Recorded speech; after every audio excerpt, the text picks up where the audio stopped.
everybody. Welcome to our next installment of Coffee, Tea, and Meat. And today we're meeting Janet. Hi, Janet. How you doing? So Janet is our weaving teacher. She is a weaver extraordinaire. She is a knitter extraordinaire. I am wearing this stunning open lacework, only mohair, huh? Yeah. Mohair. I guess it's a shawl, but I'm wearing it like a cow. Yep. She's teaching classes for us on Tuesday. And some of you may know that a while ago, Janet owned the Wool Pack. So as usual, I have my knitting on my lap. I probably won't do a stitch because I'll get too interested. And why don't you all grab your coffee, grab your knitting, and join us and get to know Janet.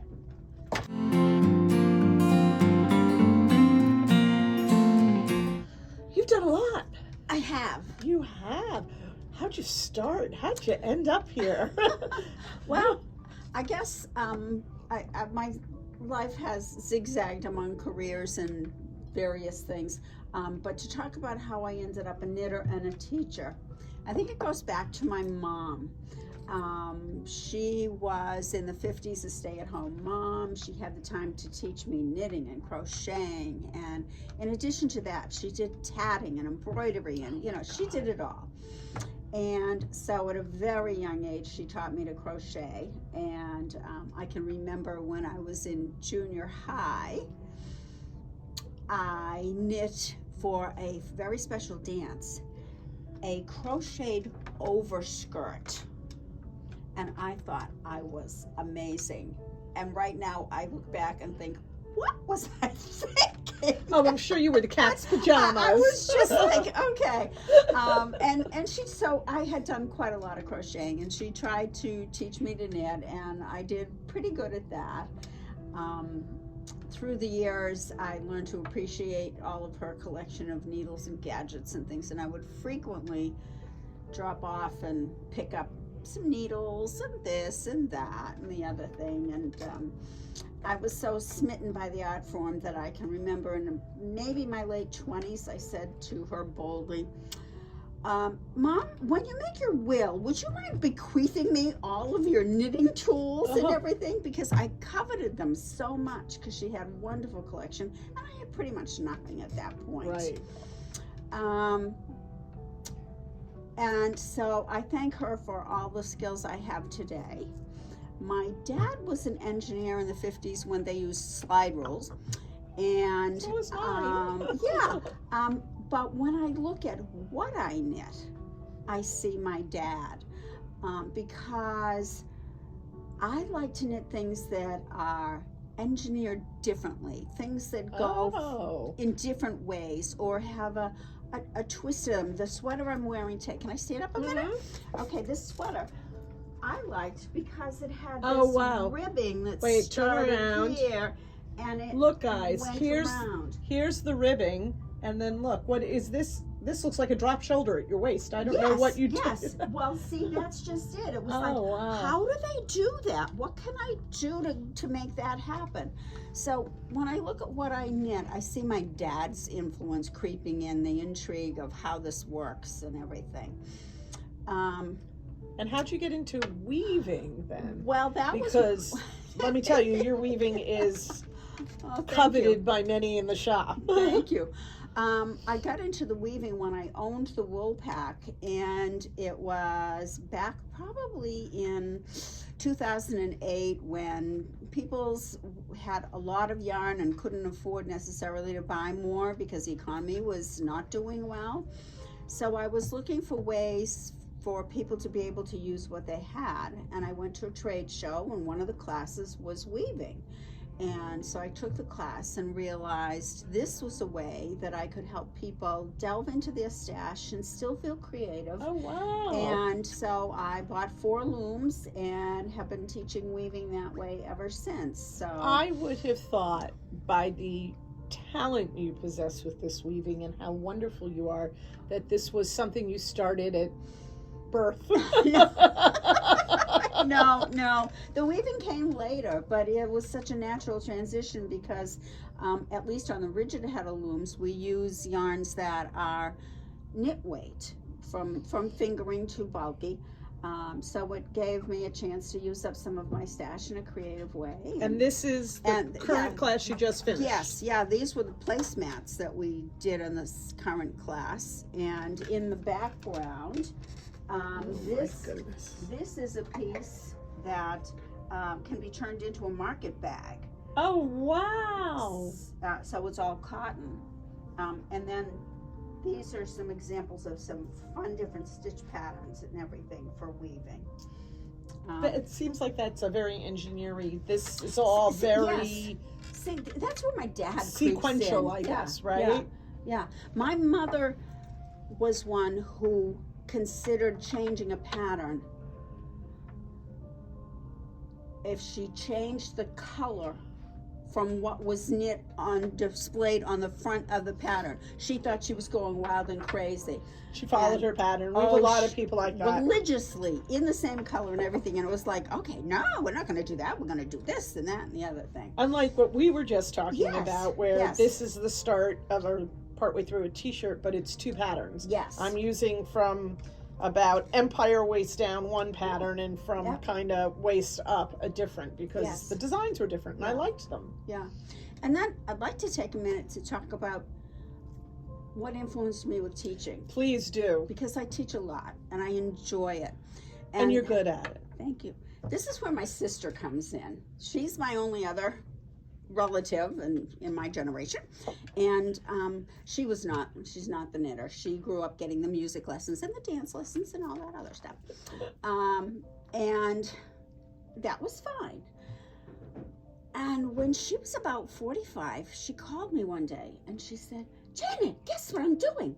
I said, "What are you doing?" She says, "I'm knitting socks."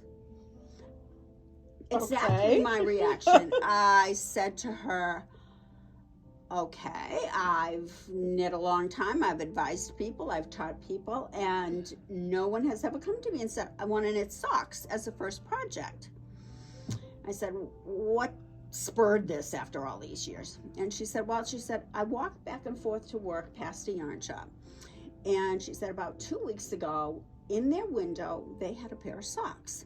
And she said, I stopped and they kind of caught my eye, and the next day I went back and I was like, yep, they're still there, and I was still intrigued. And she said, finally, after a week, she said, I went in and I bought the yarn and I started it. And I said, okay.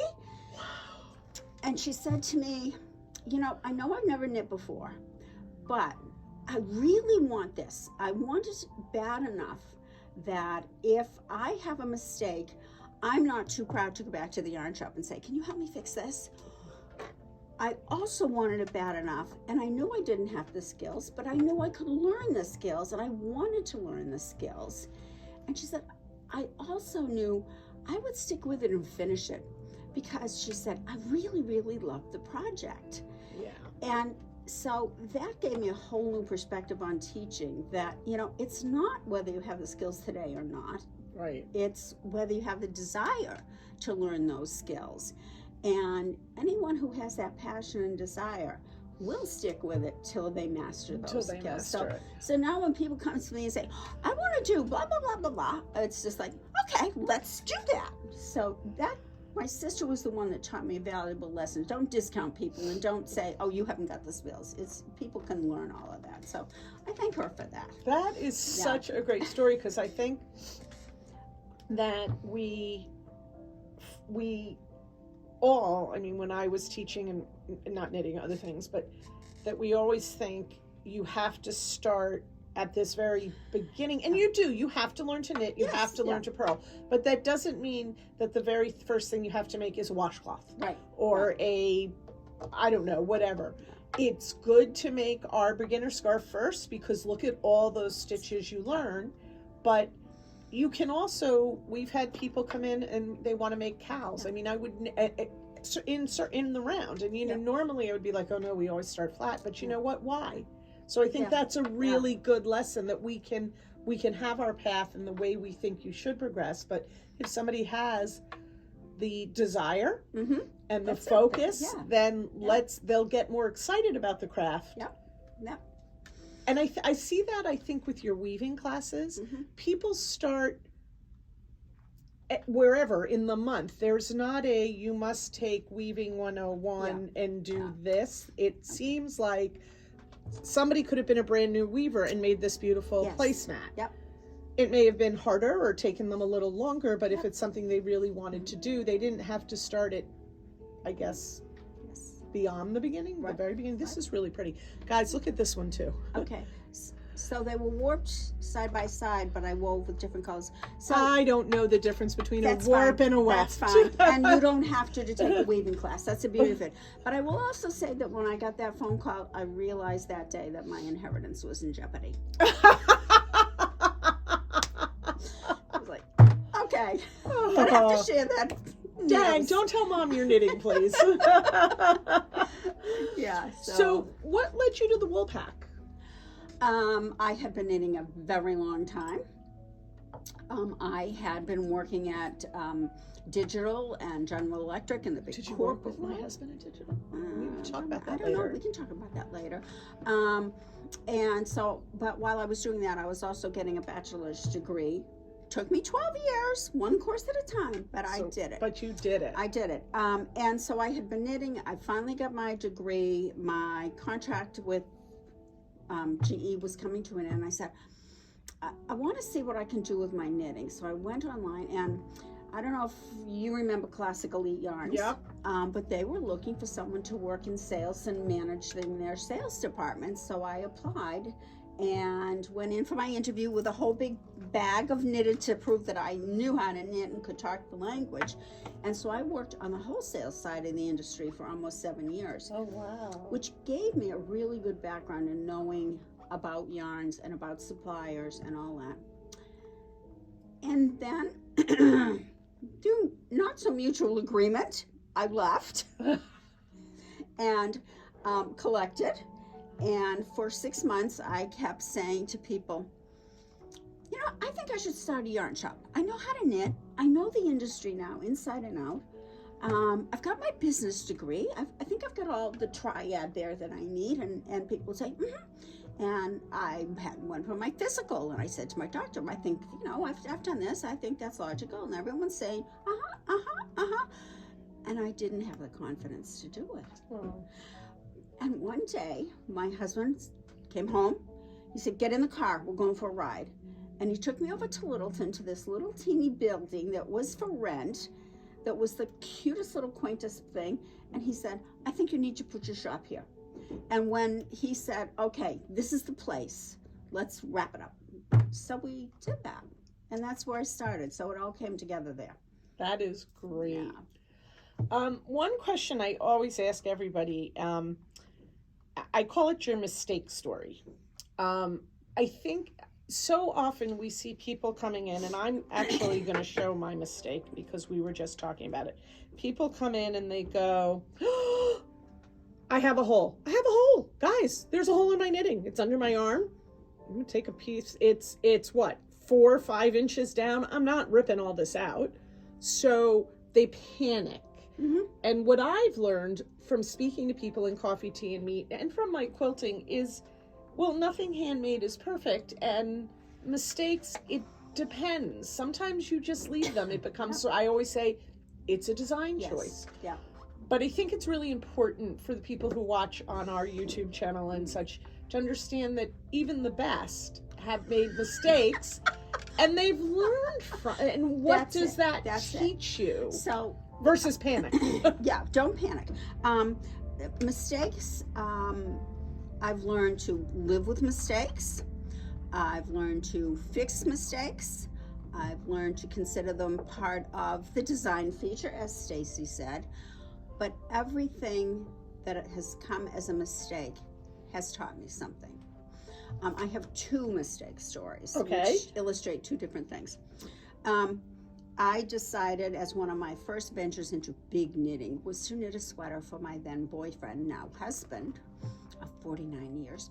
Mazel tov. Yes, and so it was one of those where you knit a front, you knit a back, you knit 2 sleeves. I put it together. I didn't know about blocking. I put it together. I'm so proud. I presented it to him. He put it on. And one sleeve was 3 inches longer than the other. And no amount of rolling those sleeves up was going to fix that. Now today, I would have known how to fix it, but then it never got worn. So the first thing is measure, measure, measure, measure. Measure as you go, measure as you stay. Any place you can measure, measure. My second story has a much broader impact on my knitting. I was knitting, again, another sweater a little further on in my career, and it's one of those that you have that, you know, you do the ribbing in one size, and you do the body in the other, and you do the neck in the other, and all of that stuff. And so, again, knit it in pieces, laid it down to block it, and I realized one of the fronts and backs was considerably narrower than the other.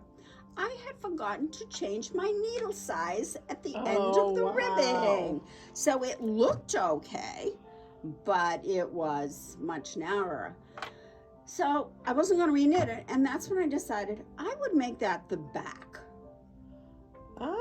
Because now, thanks to my engineering dad, I've realized that almost every pattern that's a cardigan or pullover has you having the same number of stitches on the front as the back. They're gingerbread sweaters, I call them.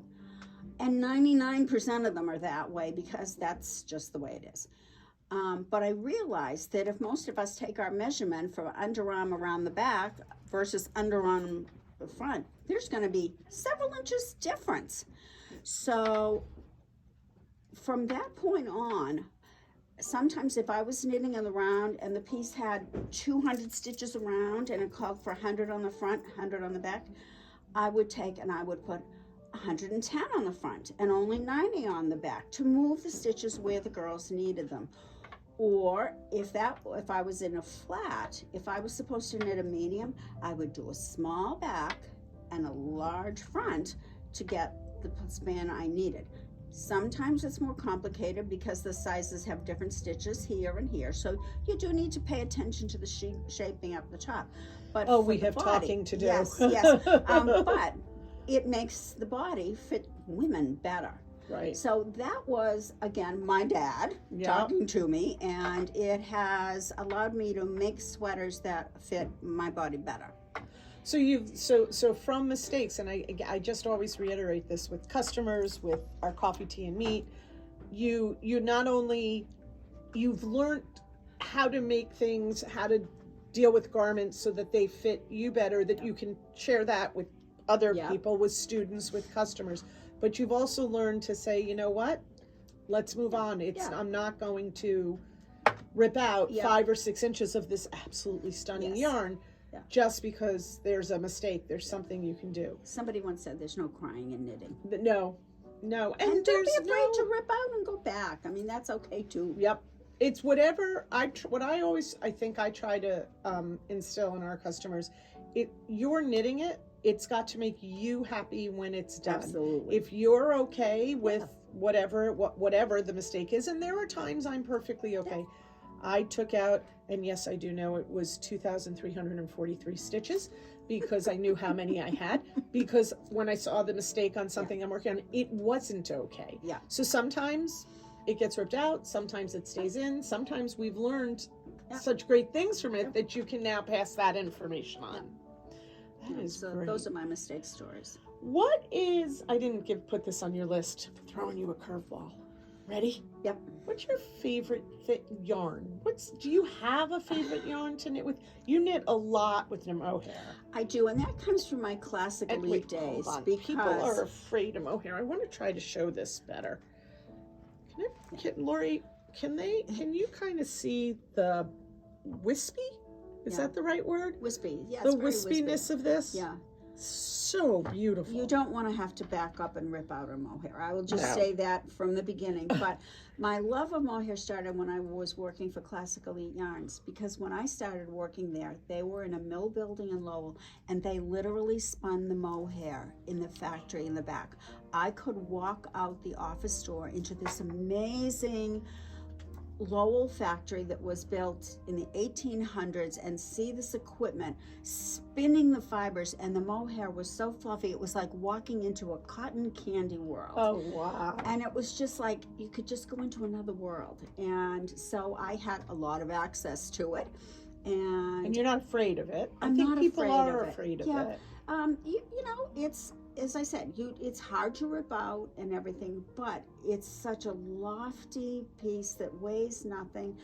I think that started my love of mohair. And today's mohair doesn't itch. No, I'm Emma's mohair is Yeah. amazing. Emma's is Because I'm not beautiful itchy. to Normally, I no. would not do this and wear Yeah. this next to my Yeah. skin, but yeah. I But have no issue. Emma's mohair is fantastic. I do have a little mohair story if we're not running short Sure. on time. Do we have Okay. a couple more minutes?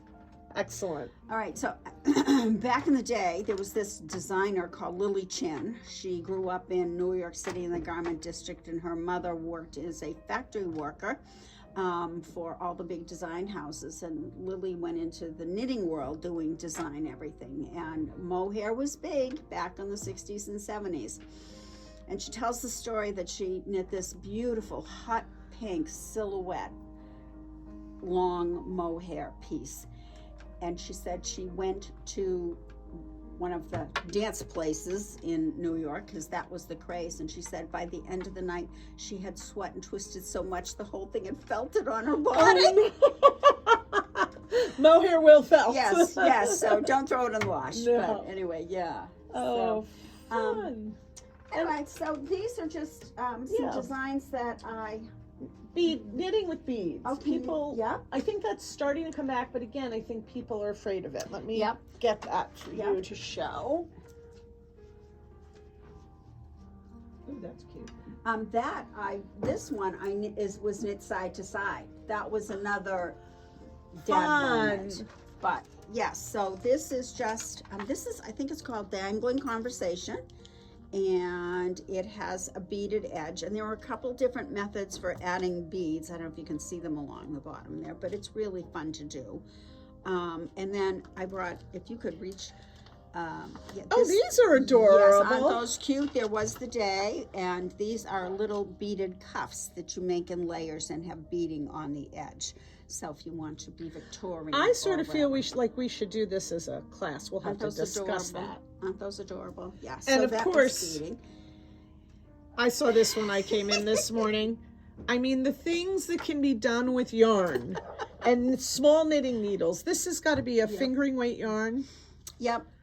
I don't do. I tried socks. I have done socks, but I'd much rather work in bigger pieces. But my mother was the queen of these little things. But then gnomes came out a couple of years ago, and I said, okay, I'm going to try those, and I really enjoyed those. Oh, how fun! And I have a color inspirations. Two more stories. Sure. Short stories. All right. Yes, absolutely. This one for a beginning knitter. This was one of those cakes of yarn. Yeah. And this is garter stitch, but okay, you hold it there and I'll hold it. No, you hold it right here. So this is one where you increase till you weigh the ball and get half the ball done, and then you decrease to the end. So if you just know the knit stitch and want to learn increasing and decreasing, this one will cement it in your mind, but it's really just open and flowy and great for a summer scarf. Yeah, wait, here. All right, you're gonna try that one on? I love trying things on, guys. And, we think that the warm weather comes and we can't wear these things. Oh, yeah. Oh my God. Yeah. This air is conditioning. fabulous and light. Okay. Ooh. All right, and this is another pattern that, my dad channeled into me because of the way it's constructed. But this one, so people have trouble picking colors. And so I have, I tear sheets out of magazines when I see color combinations, everything. And one night I'm watching TV. There's a game show on TV. And this guy walks out and he's got this gray kind of shark skin thing and a tie and a shirt. And it's like, I love those colors. So I took a picture with my camera. And when I came time to pick out colors for this thing, I went to my camera and I chose the colors from the picture. So as far as color choices, you can grab those anywhere. And guys, again, mohair. Yes. Mohair mixed in, what weight is this? Fingering or DK? I don't know. This was Shibui, Okay. and yeah. So we mixed yarns, I mixed colors, but the color inspiration came from a game show. Well, you are a wealth of information, but Yes, I okay. see this. Oh my gosh. Is that your mom? It's my mom. This picture was taken 30 years ago at least. This is my mom, and she's knitting furiously, and I'm there, and this is my daughter who just turned 40. And I now have a 9-month-old granddaughter, and I told my daughter-in-law that in 10 years I would like to sit on this porch of our house and recreate this with myself, my daughter-in-law. Oh, see, my making me granddaughter. cry in I public is not a know. good thing. This is gorgeous. Yeah. I wish I had this, you know. It's precious to me, yeah. I do the sort of crafting that my mother does, but I do other things. But we never had an opportunity really to sit, and that is love. Oh, well, I think that's the perfect note to end on, because I'm going to be crying in a minute, and that's going to be embarrassing. Janet, thank you. We welcome. love having you as an addition to the shop. Thank you very much. I love being here. We It's love my your happy place. It is a happy place, and we love your expertise. And guys, subscribe to our YouTube channel. Check us out on all of our social media. And come join one of my classes. Don't be afraid. And yes, join a weaving class, join a knitting class. We have new knitting classes coming up. We have lots of events coming up. As always, happy knitting. Bye-bye.